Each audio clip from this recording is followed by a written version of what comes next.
Yes start.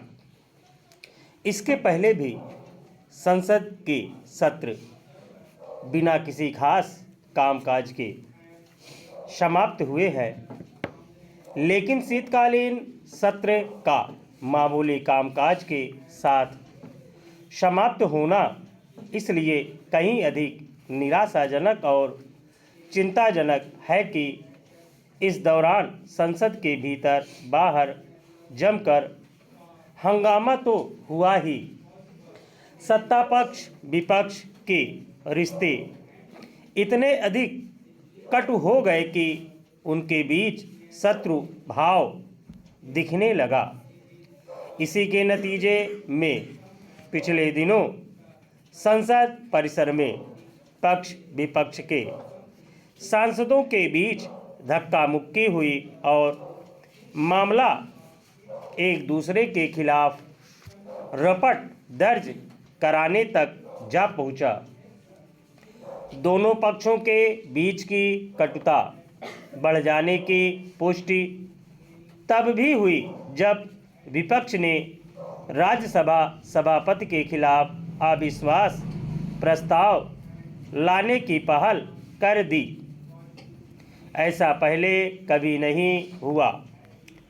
लोकतंत्र के लिए इससे बुरी बात और कोई नहीं हो सकती कि सत्ता पक्ष एवं विपक्ष में इतना वैमनस्य व्याप्त हो जाए कि वे एक दूसरे को नीचा दिखाने की कोशिश करें। इससे बिल्कुल भी संतुष्ट नहीं हुआ जा सकता कि शीतकालीन सत्र में संविधान को अपनाने के 75 वर्ष पूरे होने के मौके पर लोकसभा और राज्यसभा में उस पर बहस हुई, क्योंकि इस बहस से देश को कुछ हासिल नहीं हुआ।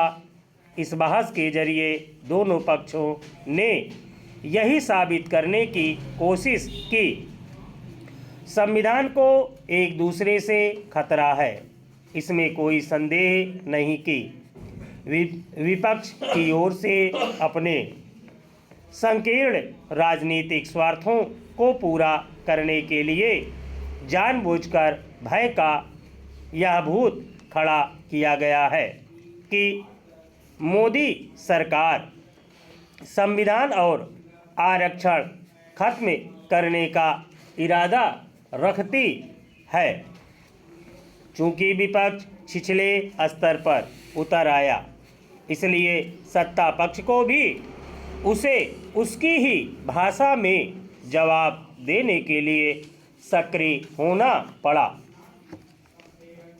शीतकालीन सत्र में संसद का ज़्यादातर समय हंगामे और नारेबाजी की भेंट चढ़ गया। जो समय बचा उसे ऐसे मुद्दों को उठाने में जाया किया गया जिनका आम जनता से कोई खास लेना देना नहीं था।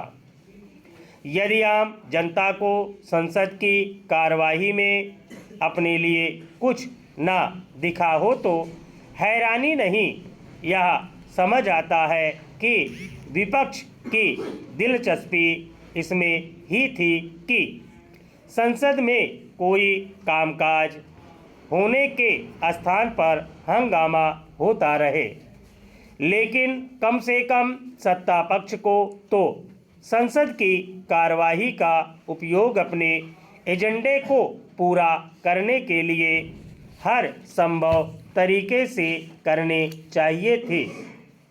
यह अच्छा नहीं हुआ कि सत्ता पक्ष ने विपक्ष के हंगामे का जवाब हंगामा करके देना बेहतर समझा। एक ऐसे समय जब मोदी सरकार अपने तीसरे कार्यकाल में लोगों की आकांक्षाओं को पूरा करने को सर्वोच्च प्राथमिकता दे रही है, तब उसे यह देखना चाहिए कि वह सही दिशा में बढ़ पा रही है या नहीं। स्टॉप।